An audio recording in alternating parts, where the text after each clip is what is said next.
Retired but still working. The seniors who can't afford to stop. There's a man named James I met outside a grocery store in Ohio, standing in the biting wind, plastic bags in hand, scanning receipts and checking carts.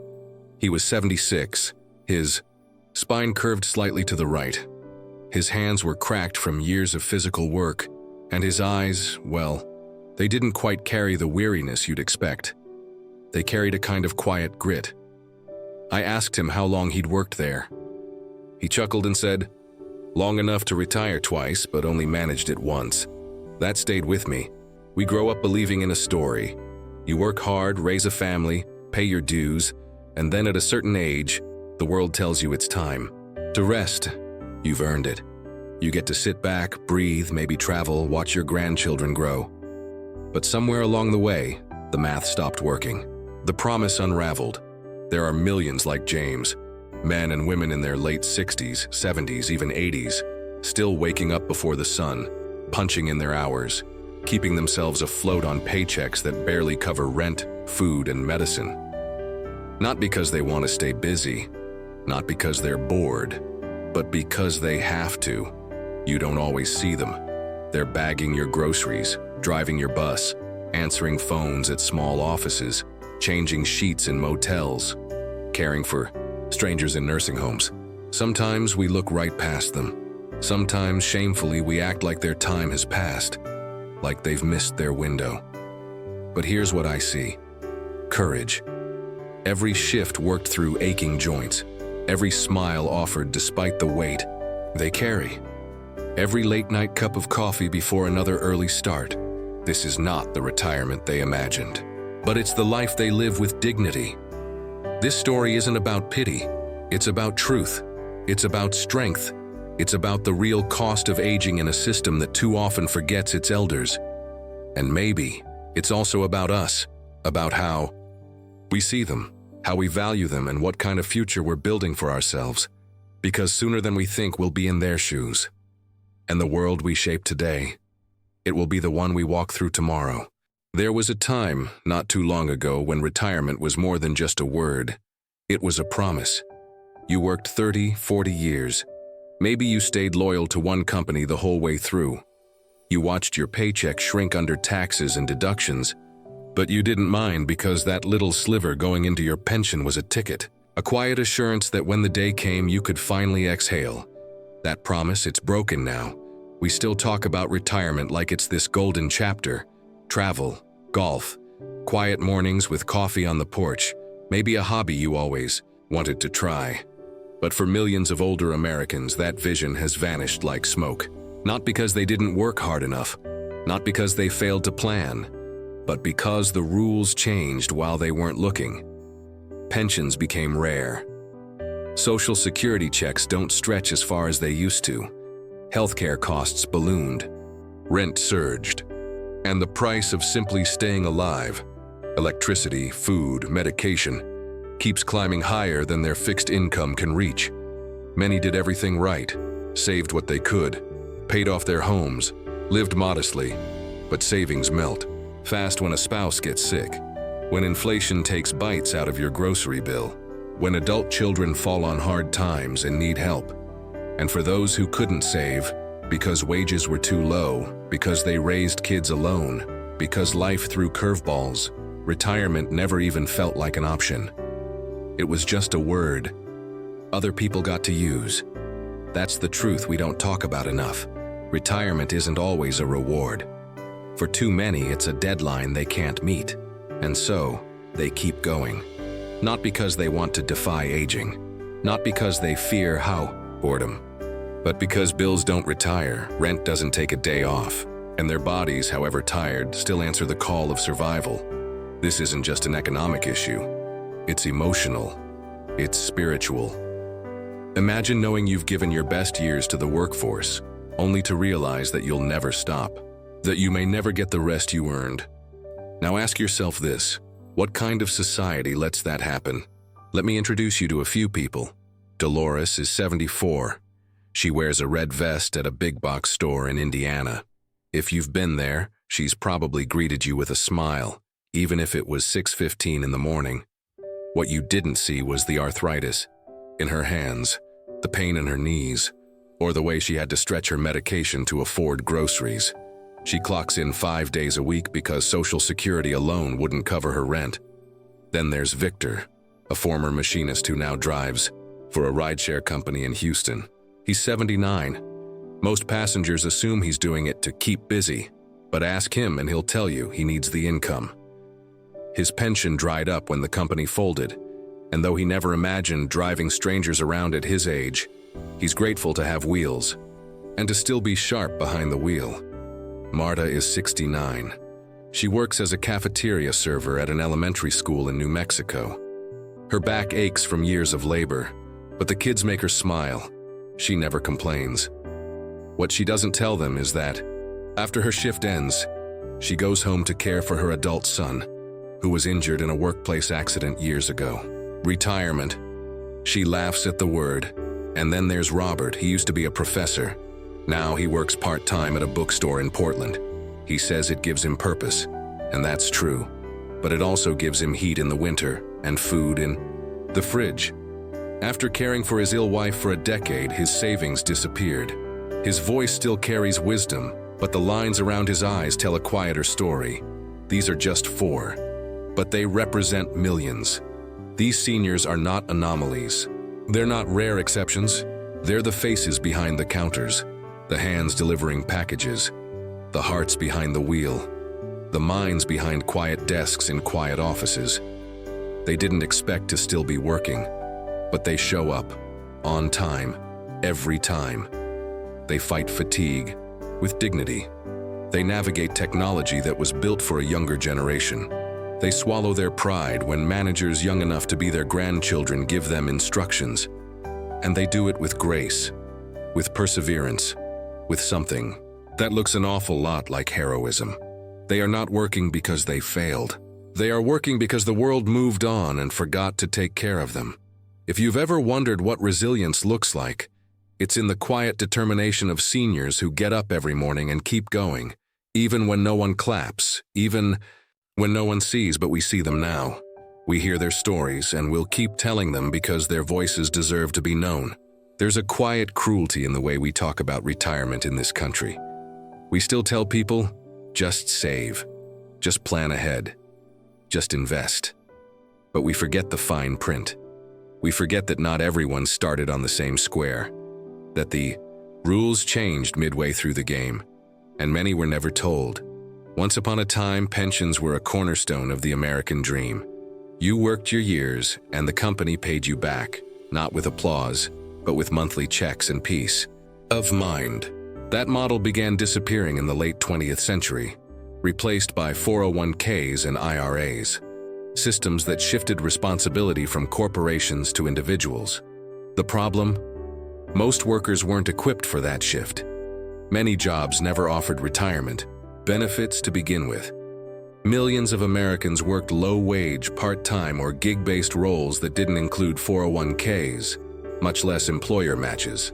They lived paycheck to paycheck, not out of irresponsibility, but out of necessity. The margin for savings simply wasn't there. Add to that the fact that wages have remained largely stagnant for decades, while the cost of living has soared. A gallon of milk, a tank of gas, a visit to the doctor, everything's gone up except the paychecks. And don't get started on housing. Entire generations of retirees are now renting apartments at rates their fixed incomes can't keep up with. Social Security, once a bedrock, was never meant to be a sole income stream. But for millions, it is, and it barely covers the basics. Medicare helps but doesn't cover vision, dental, or long-term care, and one hospitalization can tip an elderly person into bankruptcy. Then there's age discrimination. Try applying for jobs in your 60s or 70s. Resumes get lost. Interviews never come. Too experienced, too slow, too expensive. Never said out loud, but felt in every rejection. The system didn't just fail them, it left them behind. While the economy celebrated stock market highs, while companies raked in profits, while retirement seminars filled boardrooms and brunch cafes, millions of hardworking seniors were quietly falling through the cracks. They didn't ask for luxury. They asked for security, a warm home, medication, the ability to buy a grandchild a birthday gift without skipping a meal. But the system sold them a dream it never intended to keep. And the hardest part? These are not people who sit around complaining. They don't have time to. They're too busy surviving. If you ever want to know what consistency looks like, watch a 78-year-old retiree show up to work 15 minutes early, every single day, rain or shine. Not for the praise, not for the paycheck alone, but because that's what they were raised to do. You don't quit. You show up. We often talk about the downsides of older workers. They're slow with technology. They might need more breaks. They're close to retirement anyway. What we don't talk about nearly enough is what they bring to the table. Let's start with wisdom. Decades of experience, not just in their careers but in life. They've weathered recessions, loss, family struggles, changing industries, and shifting expectations. That kind of emotional maturity doesn't come with youth. It comes with time. Then there's work ethic. These are the people who came from a generation that didn't glorify burnout, but did believe in responsibility. They don't cut corners. They don't ghost shifts. They remember what it means to take pride in a job. Any job. Well done. And loyalty. While the modern workforce changes jobs every 2 years, many seniors bring the kind of loyalty employers beg for. They show up early, stay late. They're not looking for a stepping stone. They're looking to contribute. Some employers, get it, they treasure these workers. They offer flexible schedules, part-time roles, and supportive environments.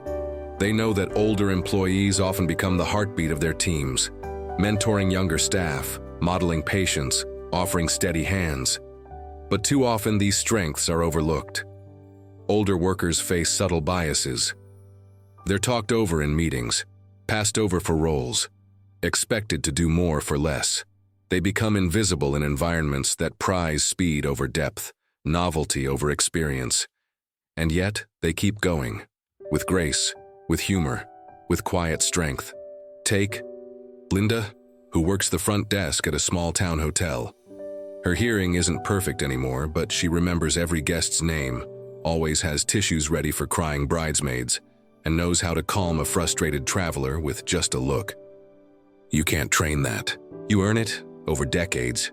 Or Don, a 70-year-old janitor who knows exactly where every creaky pipe and faulty light switch is in a high school he's cleaned for 18 years. He doesn't need an app. He has intuition. Their presence isn't just useful, it's irreplaceable. The elder workforce carries something this world desperately needs: steadiness. And in an age of constant churn, maybe that's more valuable than we realize. These aren't people clinging to relevance. They are relevant, more than we know. And when we finally begin to see them, not as relics of the past, but as anchors of the present, we'll start to understand just how strong they truly are. You don't need a doctor to tell you that aging takes a toll on the body, but try working a 6-hour shift on your feet with swollen joints. Try lifting boxes with a shoulder that's been aching since '92. Try smiling at customers while your back screams and your sciatic nerve flares and your blood pressure quietly rises. This is the daily reality for millions of older adults who are still working. They don't complain.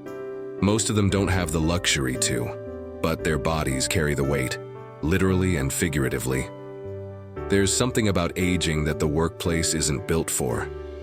Fluorescent lights that strain older eyes, fast-paced, demands that ignore slower reflexes, tech systems that assume everyone learned to swipe before they learned to write, and break rooms that assume you're just passing time, not recovering from the second half of your life. The toll isn't just physical. There's the emotional cost, the sting of invisibility, being passed over for promotions, being referred to as grandpa or ma'am with a tone that implies obsolescence, being asked, "Why are you still working?" as if it were a failure instead of a fight. There's the loneliness. Working while friends your age are resting, skipping family vacations because you can't afford unpaid time off, missing your granddaughter's school play because you couldn't get your shift covered, smiling through those losses because you don't want anyone to worry. There's the shame too, though they shouldn't feel any. Shame when their bodies can't keep up with the demands. Shame when they need help learning a new system. Shame when they realize the world has moved faster than they can chase. And maybe the most heartbreaking cost of all, the quiet grief of realizing that the rest you dreamed of, the porch, the garden, the slow mornings, might never come. These workers aren't lazy. They're not unmotivated, they're exhausted, and they're still showing up. That should be a badge of honor, not a hidden bruise. It takes courage to keep working when everything in your body begs for rest. It takes strength to keep going when you know there's no backup coming. And it takes faith, real faith, to believe your efforts still matter, even when no one sees. So if you know someone like this, working through pain, pushing through fatigue, look them in the eye. Say thank you, not just for what they do, but for who they are. Because behind that name, tag or uniform or quiet desk is a soul who deserves more than survival. They deserve peace, they deserve dignity, they deserve better. But this isn't just a story about struggle. It's also a story about purpose, because for some seniors, work, though financially necessary, becomes something deeper. A lifeline, a rhythm, a connection to the world that keeps them anchored in ways they never expected. There's Harold, 81, who works at a local library in Kansas. He says the pay isn't much, but it's not about the money anymore. It's about the feeling he gets when a child lights up finding their first book. It's about remembering he still has something to give. Or Joan, 73, a part-time florist. She says she's felt more joy arranging tulips for strangers than she ever did during her corporate years. Every bouquet is a small act of beauty. Every sale, a reminder that she still has a place in this fast-moving world. And then there's Thomas, who lost his wife after 45 years of marriage. He told me the grief nearly broke him. But working at the hardware store down the road, it gave his day structure. It gave his mind something to focus on. It gave him purpose when his house echoed with too much silence. For these seniors, work isn't just income. It's identity. It's human interaction. It's meaning. When you ask them why they keep going, they don't always say, "Because I have to." Sometimes they say, "Because I need to." Not financially, emotionally, spiritually. You see, retirement isn't just a shift in schedule. It's a shift in belonging. The world becomes quieter. Invitations slow. Roles change. And without something to wake up for, someone to greet, something to build, somewhere to be, it's easy to feel left behind. Work can fill that gap. It offers rhythm in an otherwise lonely week. It offers conversations that brighten an otherwise quiet day. It reminds older adults that their presence still matters. Now, this doesn't mean they shouldn't rest. It doesn't mean they don't deserve to stop. It means we have to acknowledge the full truth. Yes, many are working because they can't afford not to. But some are working because in a world that often turns away from aging faces, their job is the one place they still feel seen, and that matters. It reminds us that dignity isn't always about retirement. Sometimes it's about connection. Sometimes it's about the feeling of still being needed. The challenge for us is this: how do we build a world where our elders don't have to choose between survival and purpose? How do we create space for both? Because when work becomes a lifeline, it shouldn't come with chains. It should come with choice, with flexibility, with respect, and above all, with a recognition that every person, no matter their age, has something meaningful to offer and something priceless to gain. The truth is, we can't afford to keep looking away. We can't keep applauding resilience while ignoring the conditions that demand it. We can't keep admiring seniors who still have the energy to work without asking why they still have. Do we want to build a better future for them and for ourselves? Something has to change. First, we need to strengthen the safety nets. Social Security must be protected and expanded, not trimmed away piece by piece. Medicare needs to evolve to truly meet the healthcare needs of older adults, including dental, vision, hearing, and long-term care. These aren't luxuries, they're necessities. We need to rethink retirement entirely.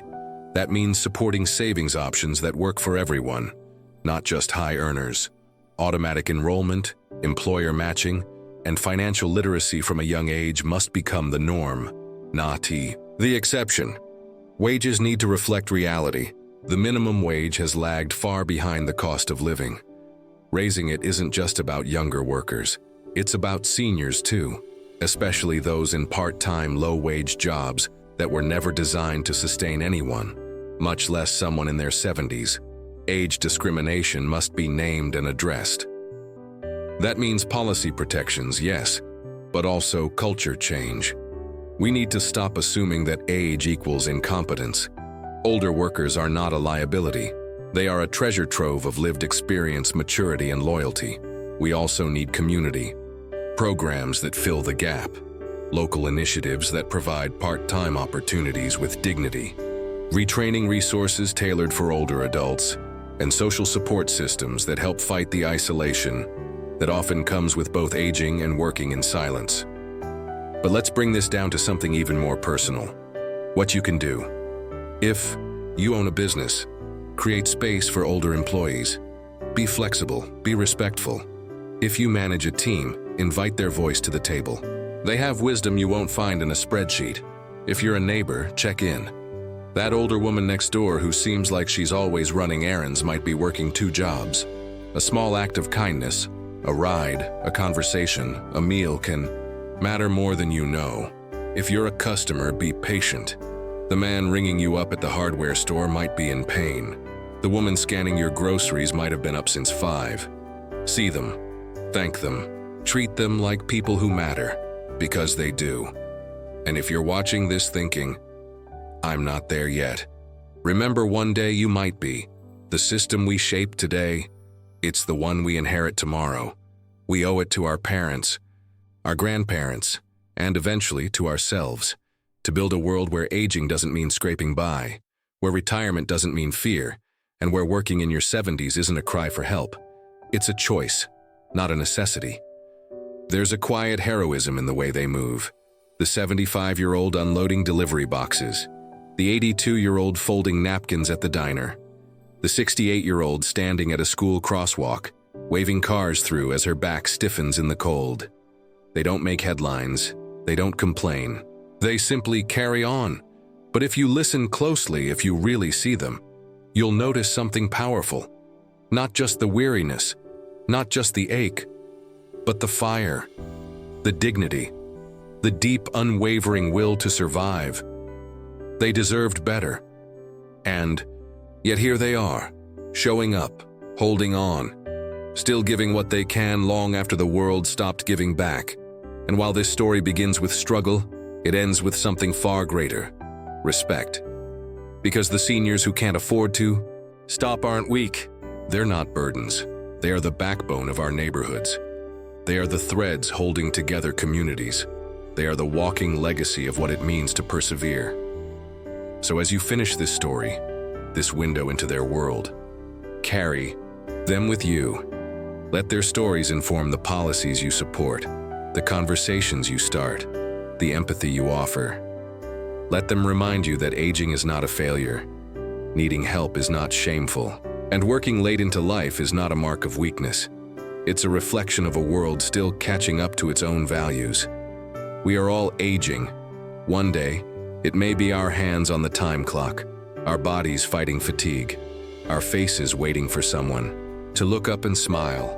Let's build a future where every senior can choose rest without fear, where work, if chosen, is a source of purpose, not survival, where dignity isn't earned with decades of sacrifice, it's given freely because everyone deserves it, especially those who gave us everything.